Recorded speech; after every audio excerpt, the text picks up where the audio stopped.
People of the INFJ community often wonder why their personality type is known to be one of the rarest, yet there are so many INFJs within this tight-knit circle. Well, not only are they one of the only personality types that feel so different from their peers, but because of that, they struggle to find understanding of why they find life so difficult to navigate. So, why is it considered difficult to be an INFJ personality type? Welcome, or welcome back, Psych-o. Before we start, we'd like to take a moment to tell you about the sponsor of today's video, Fabulous. Fabulous is a leading mental health and well-being app created to be your own personal digital happiness coach right at your fingertips. Designed using insights from top behavioral science studies, Fabulous helps you develop the positive habits you need to finally live the life of your dreams. By breaking down these 100% personalized and scientifically proven healthy habits into small, achievable tasks, it's never been easier to create a success-boosting daily regimen that never gets boring. Learn to create daily rituals that propel you towards your goals while participating in challenges that are proven to build long-lasting motivation and awareness along the way. With a community of over 30 million users worldwide, there's no doubt you will feel healthier, happier, more fulfilled, and more productive, all at your own pace. So, do you find it difficult to rewire your brain and adopt a new routine? Make it easier with a 24-hour digital coach by your side, encouraging you to achieve your goals through bite-sized tasks and positive reinforcement. Available for both Apple and Android, the first 100 people who click on the link in the description will get 25% off a fabulous subscription. Okay, let's get right into the video, starting with number 1, the chase for a greater purpose. The first and most relatable difficulty INFJs have through their experience as an introverted intuitive is the fact that deep down inside, they feel they are meant to serve a greater purpose than they are. Sounds encouraging and motivating to know you're meant for something more fulfilling. However, most INFJs aren't quite sure what exactly that greater purpose is. From a young age, they struggle with finding this sense of meaning and purpose in their lives, and sometimes they never really do discover it. In fact, some INFJs find it difficult to even know where to start when it comes to uncovering this mysterious purpose. This not only creates serious pressure on the INFJ, but it's even worse when they feel like they aren't making any progress in the right direction. They may even turn down certain beneficial opportunities and connections in life because they believe it doesn't serve this higher good that they're not really even sure exists. Number 2, they're difficult to satisfy. Along with their deep longing to find this higher purpose, INFJs are also quite difficult to satisfy along the way. Since this idealist type holds such high standards for themselves and the people they trust, they can struggle with stubbornness that only ends up stressing them out later down the line. But besides that, INFJs are constantly questioning whether or not they're even satisfying themselves. They're constantly questioning whether or not they're truly happy, what they can do to be happier, whether or not they're in the right job or the right relationship, and so on.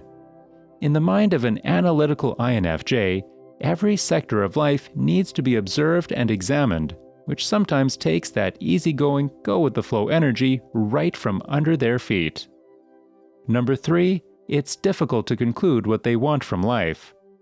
There's no doubt that with their vivid and mild imaginations, INFJs have a fantasy-like expectation of what their lives are supposed to look like, and how the people in their lives are supposed to measure up. Speaking of idealistic thinking, the INFJ can find it difficult to decipher whether or not their expectations of life are realistic or not. They know they're searching for a higher purpose, and with that comes the question of what do they get out of it? Do they want a stable life where they can start a family, or do they want to travel the world? Do they want to find a romantic partner, or do they want to keep the freedom they know and love? They overthink outcomes and, at times, give too much precedence to their imaginative thoughts. It seems that the INFJ is always jumbled when it comes to these types of questions that really have no answer other than the one they choose. Number 4, they contradict themselves daily. The walking paradox, the contradicting INFJ, whatever you want to call them. There's no question that INFJs have a tendency to contradict themselves on a daily basis. They're both stubborn yet empathetic, rebellious yet people-pleasing, unmaterialistic yet drawn to beauty and quality, have the desire to be free-spirited yet also crave order, all while being introverted yet also in need of human connection. Let's just say it's not easy. Although INFJs have a pretty good idea of the things they don't want, it's difficult for them to know where they stand with certain scenarios. This trickles down to difficulty in making decisions, frustration in knowing what it is they actually want, and not to mention, it can be seriously confusing for other people who expect consistency. Number 5, they feel alienated from the world. The feeling of alienation is one that every INFJ will know all too well. Due to their need for ample amounts of alone time and recharging, it's no surprise that this introverted personality type can feel estranged from the world in some ways. Speaking of the contradictory trait of being introverted yet also in need of deep connections, INFJs are known to distance themselves because of the space they need while still wanting to feel connected to their loved ones. However, like many other things in the INFJ's life, this quality is often misunderstood and even blown out of proportion at times. With this social balance, it's difficult to keep close connections and find romantic relationships because, for some people, the amount of alone time an INFJ needs creates a feeling of disconnect. In fact, it's this inner desire to feel connected that makes it truly upsetting for the INFJ to feel so alienated from the rest of the world. Having a desire to feel close to others, but not necessarily knowing how to make people understand what is going on inside, can be a constant struggle. Number 6, they are extremely hard on themselves. Like we mentioned, INFJs hold high standards, not only to the people they depend on, but also for themselves. When it comes to looks, performance, opportunities, life experiences, successes, achievements, and the list goes on, INFJs are the worst critics when it comes to their own life. Since they're known to be a highly introspective type, they take on a lot of the responsibility for the outcomes of their actions, especially because before going forward with anything, they need to analyze it from all angles and perspectives. This makes it so that accomplishments and achieved goals just don't cut it for INFJ satisfaction because they are always calculating how they could have done something different, or how they will do it differently for the future.